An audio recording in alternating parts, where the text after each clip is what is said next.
थे, लेकिन यहाँ पे इस तरीके से AK-47 निकालकर उसको गोली चला देना ये बहुत दुर्भाग्यपूर्ण है। और इसके लिए हम लोग तो सरकार तो झुका ही है, आने वाला समय में देश के नागरिक को समझने की आवश्यकता है। नमस्कार, मैं हूं देवांशु, आप देख रहे हैं न्यूज़ फाउंडेशन। वीआईपी पार्टी के प्रमुख मुकेश सहनी डेहरी ऑनसून पहुंचे, जहां पर उन्होंने महर्षि वेद व्यास की जयंती समारोह जो है उन्होंने मनाई, पूजा भी जो है वो की। तस्वीरें हम आपको दिखा रहे हैं, जहां पर देखिए महर्षि वेद व्यास की प्रतिमा को जो है वो पूजा करते हुए जो है वो मुकेश सहनी जो हैं वो नज़र जो है वो आए। दरअसल मुकेश सहनी रोहतास जिले के डेहरी ऑनसून में महर्षि वेद व्यास ट्रस्ट द्वारा आयोजित महर्षि वेद व्यास पूजा सह जयंती समारोह में शामिल हुए। इस अवसर पर ट्रस्ट के पदाधिकारियों, सामाजिक कार्यकर्ताओं एवं बड़ी संख्या में उपस्थित लोगों ने उनका भव्य स्वागत किया। कार्यक्रम में समाज के वरिष्ठ लोगों, महिलाओं, युवाओं एवं बच्चों की उल्लेखनीय भागीदारी रही। अपने संबोधन की शुरुआत करते हुए मुकेश सहनी ने कहा कि इस कार्यक्रम में मुख्य अतिथि नहीं बल्कि परिवार का सदस्य समझा जाए। महर्षि वेद व्यास का ये आयोजन पूरे समाज का आयोजन है और इसके लिए किसी औपचारिक निमंत्रण की आवश्यकता नहीं है। और बहुत ही महत्वपूर्ण बात ये रही कि देखिए मुकेश सहनी ने लोकतंत्र को लेकर बात कही। लोकतंत्र में जनता सबसे बड़ी ताकत होती है। चुनाव किसी नेता का नहीं है बल्कि जनता के अधिकारों का जो है उत्सव है। समाज की सबसे आवश्यक जो है वो शिक्षा और एकजुटता है। कुल मिला कहें तो लंबा भाषण जो है वो कार्यक्रम में और पूजा करने के बाद जो है वो मुकेश सहनी ने जो है वो दिया है। आगे आप वीडियो में देखिए कि मुकेश सहनी क्या कुछ कह रहे हैं अपने भाषण में। जनरेटर भाई को कि जनरेटर स्टार्ट कर दिए हैं, तो मैं कह रहा था कि समाज में बहुत ऐसे लोग आ गए हैं, चालाक लोग, जो हमेशा आपको गुलाम बना के रखना चाहेगा। आपको ये गुलामी की जंजीर को तोड़ना है और अपने अपने बच्चे को पढ़ा लिखा के काबिल बनाइए। आज हमें अगर हमारा माता पिता पढ़ाए नहीं होते तो आज आपके सामने में इतनी सर उठाकर मजबूती से अपनी बात नहीं रख पाते। गांव में गरीबी से निकलकर मुंबई जैसे शहर गए, वहां पे हमने अपनी कामयाबी का झंडा गाड़ा। आज बिहार में अपनी कामयाबी का झंडा गाड़ के बैठे हैं। जो काम 80 सालों में हमारे लोगों ने नहीं किया वो काम आज हम कर रहे हैं। और हमारा यही है कि अपने लिए नहीं, हम अपने आने वाली पीढ़ी के लिए हमें लड़ाई लड़ना है, संघर्ष करना है। हमारी अपनी जिंदगी तो बेहतर कट रहा था, कट सकता है, लेकिन हमें देख रहे हैं कि समाज में बहुत सारी गरीबी है, लाचारी है। लोग चांद पे घर बनाने के लिए सोच रहा है, लेकिन इस धरती पर हमारे लोगों के रहने के लिए घर नहीं है। हमारे नौजवान पढ़ लिख कर रोड पे भटक रहा है, उनको नौकरी नहीं मिल रहा है।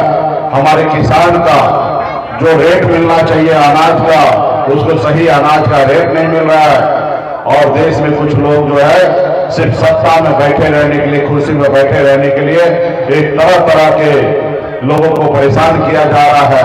लोकतंत्र को खत्म किया जा रहा है। चुनाव जो है वो फर्जी तरीके से जीता जा रहा है। जहां पे जनता मालिक हुआ करता था, आज जनता का वोट का वैल्यू नहीं हो रहा है। तो ऐसे इस जगह पे एक समय हमारे पूर्वज ने देश की आजादी के लिए कुर्बानी दिया, लड़ाई लड़ा। आज हमें अपने आप को फील होता है कि हम अपने आने वाले जनरेशन के लिए हम भी कोई आजादी से कम लड़ाई नहीं लड़ रहे हैं। ये बात अलग था कि उस समय में हमारे पूर्वज जो विदेश से घोड़े आए थे उनसे लड़ाई लड़ रहे थे। आज फर्क यही है कि हमारे बीच में जो लोग हैं, सामंती जो लोग हैं, वो जो चाहते हैं कि हमेशा इनको गुलाम बना कर रखे, आज लड़ाई हमारा उनसे है। लेकिन हम लोग जैसे हमारे पूर्वज ने लड़ाई लड़कर अंग्रेज को मार के भगाया, उसी तरीके से हम लोग हमारे राज्य में, देश में जो सामंतवादी लोग हैं, जो हमको गुलाम बना कर रखना चाहता है, उनसे हम लोग लड़ाई लड़ेंगे और उनको हराएंगे। और समाज में एक अच्छा भाव, भाईचारा और देश दुनिया में हमारा देश कैसे आगे बढ़े, कैसे नाम रोशन हो, उसके ऊपर हम लोग काम करेंगे। और इसके लिए हमारे नन्हे मन्ने बच्चे जो है, इन लोगों को आने वाले समय में अपने बुद्धि विवेक से समाज में एक अच्छा पहल करके आगे समाज को लेके जाने की आवश्यकता है। तो मैं पुनः फिर से जो लोग यहाँ कार्यक्रम आए सभी को मैं धन्यवाद देता हूँ। सभी नेतागण को धन्यवाद देता हूँ, कमेटी के सदस्य को धन्यवाद देता हूँ। क्योंकि अभी यहां से फिर उस पार में भी कार्यक्रम है, वहां पे भी वेद व्यास परिषद में जाना है और फिर आप लोगों से हम लोग मुलाकात करेंगे। और भी कोई कार्यक्रम है लल्लू जी? तो मैं अपनी वाणी को यही समाप्त करता हूं और फिर आते रहते हैं और लड़ाई हमारा जो है वो हम ये चुनाव आज से अधिकार दिया, वो अधिकार क्या है? वो वोट दिया है। पहले आजादी से पहले राजा के घर में रानी के कोख से बच्चा जन्म लेता था, वो डायरेक्ट राजा बन जाता था। लेकिन आजादी के बाद बाबा साहब भीमराव अम्बेडकर ने संविधान में गरीब, पिछड़ा, दलित, किसान सभी वर्ग के लोगों के पास ताकत दिया कि अब रानी के कोख से बच्चा जन्म लेगा, वो राजा नहीं बनेगा। अब एक मछुआरा का बेटा भी ये देश का प्रधानमंत्री बन सकता है, एक गरीब किसान का बेटा भी इस राज्य का मुख्यमंत्री बन सकता है, एक गरीब का बेटा भी वार्ड सदस्य बन सकता है। साथियों, वो वार्ड सदस्य हो या प्रधानमंत्री हो या मुख्यमंत्री हो, ये पैसे से नहीं बनेगा, वोट से बनेगा साथियों। और वो वोट किसके पास है? वो वोट आपके पास है। चाहे वो इस राज्य का या इस देश का सबसे अमीर व्यक्ति मुकेश अंबानी हो या अदानी हो, उसका वोट का भी एक वैल्यू है और एक गरीब से गरीब मछुआरा का भी वोट का वैल्यू एक ही है साथियों।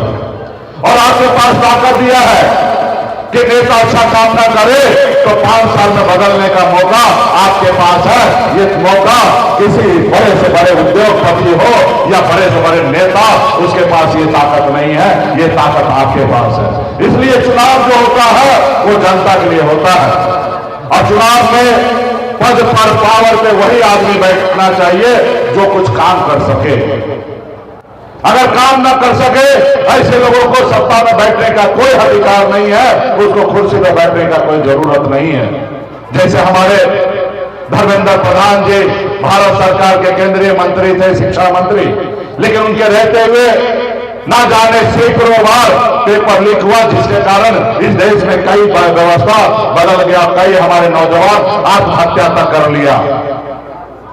जब उनसे वो कुर्सी संभल नहीं रहा है तो उनको बैठने का कोई जरूरी नहीं है। और हम लोग कह रहे थे तो कोई नहीं मान रहा था। जब हमारे देश के नौजवान बच्चे जब खड़ा हो गए तो सरकार को बात मानना पड़ा, उनको इस्तीफा लेना पड़ा साथियों। इसी तरीके से हमेशा समाज के सभी वर्ग के लोग आपस में भाईचारा बना के रखिए, अपने अपने बच्चे को पढ़ाइए, लिखाइए, काबिल बनाइए और अपने अधिकार के लिए संघर्ष कीजिए, लड़ाई लड़िए। ये देश का जो प्रधानमंत्री भी है वो आपके लिए है, आप उनके लिए नहीं है। वो आपके बेहतर भविष्य के लिए काम करेंगे तो उसको कुर्सी पर बैठा रहना देना चाहिए, अगर वो काम ना करे उसको कुर्सी से हटा देना चाहिए। तो ये ताकत हटाने का और बैठाने का आपके पास है, कोई कलेक्टर के पास भी नहीं है। तो इसलिए अपनी वोट को, ताकत को समझिए, आपस में हम सब एक भाईचारा बना के रखे, राज्य में माहौल अच्छा बना के रखे। आज हमारा बिहार बदनाम है। क्यों बदनाम है? क्योंकि यहाँ पे गरीबी है। गांव में एक कहावत होता है, जो कमजोर लोग होते हैं उनको हर लोग परेशान करता है। जानवर में छोटे छोटे जंगल में जो जानवर होता उसका बड़ा जानवर शिकार करता है। तो इसलिए आप सब आने वाला समय में हमेशा एकजुट रहिए। एकजुट नहीं रहिएगा तो कोई भी आपका शिकार कर देगा।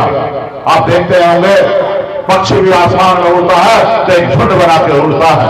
अगर कहीं पे जानवर भी चलता है तो एक झुंड बना के चलता है। एक चींटी को भी देखते होंगे तो एक लाइन में चलता है, झुंड बना के चलता है। उसी तरीके से समाज में सभी लोगों को अपने अपने लोगों के साथ झुंड बना के रखने की आवश्यकता है, क्योंकि समाज में कुछ चालाक लोग आ चुके हैं जो हमेशा चाहेंगे कि आपको गुलाम बना के रखे। ये निर्णय आपको लेना है कि हम गुलाम बन के रहें या सर उठा दीजिए, ये निर्णय आपको लेना है साथियों। इसके लिए सबसे ज्यादा जरूरी है पढ़ाई लिखाई। ये दुर्भाग्यपूर्ण है इस देश के लिए, और इस देश में जो अंग्रेज कभी गोली चलाया करता था, लेकिन उससे भी बढ़कर कई कदम आगे बढ़कर अभी के समय में जो सरकार है, चाहे राज्य का हो या केंद्र का, हमारे अपने नागरिक के ऊपर जब वो आंदोलन कर रहे हैं, क्योंकि उनका मौलिक अधिकार है धरना प्रदर्शन करना, जब सरकार ना सुने तो संविधान में जगह है कि आप सरकार को सुनाने के लिए धरना प्रदर्शन तक कीजिए। हमारे तो पूर्वज जो जहाँ तक हर तरह की चीज़ें करते थे, लेकिन यहाँ पे इस तरीके से AK-47 निकाल कर उसको गोली चला देना ये बहुत दुर्भाग्यपूर्ण है और इसके लिए हम लोग तो सरकार तो झुका ही है। आने वाला समय में देश के नागरिक को समझने की आवश्यकता है कि क्या ये डॉलर डायर वाला सरकार है जो हमारे देश के नौजवान पे उस समय में आज़ादी की लड़ाई लड़ने वाले के ऊपर गोली चलाया गया था, उसी तरीके से सरकार है। और वो आज की तारीख में इस तरीके से वेपन्स जो AK-47 अपने आप में बहुत बड़ा घातक वेपन्स है उसको इस्तेमाल करना ये अपने आप में दुर्भाग्यपूर्ण है। और इसके लिए आने वाले समय में जनता ने, देश के युवा ने सरकार को तो आईना दिखाई दिया है और सरकार आने वाले समय में अपने गिरेबान में झांके।